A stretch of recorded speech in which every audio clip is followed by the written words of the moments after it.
مجاہدین سے محبت میرے رب کی سنت ہے. یہ سارا زور لگا ہے, جہاد نہیں مٹا. جس جہاد کو یہ افغانستان کی حدود میں بند کر کے ختم کرنا چاہتے تھے, وہ جہاد آج شرق و غرب میں ہے.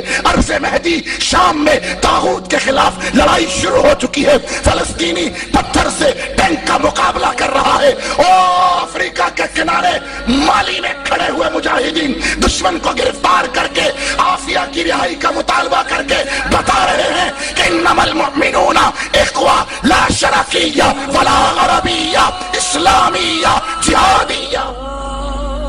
امریکہ کو ایک طاقت مانتے ہو؟ میں نے کہا مانتا ہوں, حجرے میں بند ملا نہیں ہوں, بیٹ پرس نہیں ہوں کہ امریکہ کو طاقت نہ مانوں. اس نے 400 سال محنت کی. میرے عرب حکمران شیشے کی بلڈنگیں بناتے رہے. میرا ولید بن طلال وہ 500 ملین پاؤنڈ کے طیارے خریدتا رہا. ہاں, وہ 500 ملین پاؤنڈ کے بحری جہاز خریدتا رہا. $450 ملین کے ہوائی جہاز خریدتا رہا. وہ ہیرے کی لگی ہوئی گاڑیاں خریدتا رہا. اور امریکہ کروز میزائل بناتا رہا, ڈرون ٹیکنالوجی بناتا رہا. حکم مجھے تھا کہ وَأَعِدُّوا لَهُمْ مَا اسْتَطَعْتُم مِّن قُوَّةٍ, کہ ڈیفنس ٹیکنالوجی امت مسلمہ پر ڈیفنس ٹیکنالوجی کا حصول فرض کیا گیا ہے.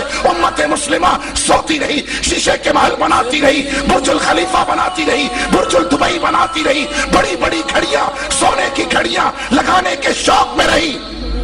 اور کفر نے, منافقین کا قول تھا ما وعدنا اللہ ورسولہ الا غرورا, کہ نبی نے دھوکہ دیا. نبی تو کہہ رہے تھے یمن فتح ہوگا, روم ہوگا, کسرا ہوگا, یہاں تو مدینہ ہاتھ سے جا رہا ہے. ما وعدنا اللہ ورسولہ الا غرورا, اللہ اور اللہ کے رسول کا وعدہ دھوکہ تھا.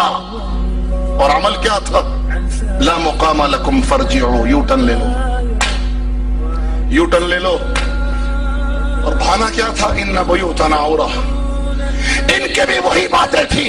انہوں نے بھی یہی کہا کہ انہوں نے مجاہدین نے دھوکہ دیا. یہ کہتے تھے دہلی لیں گے, ماسکو لیں گے, لندن لیں گے, واشنگٹن لیں گے. یہ تو کابل و قندھار نہ بچا سکے, مروا دیا انہوں نے.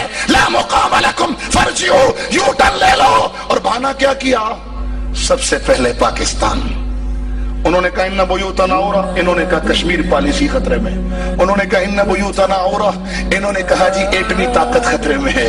انہوں نے کہا ان بیوتنا عورہ, انہوں نے کہا سب سے پہلے پاکستان. اور دوڑ لگاتے ہوئے دیر نہیں لگائی. ان کا پاکستان پتہ ہے کون سا ہے؟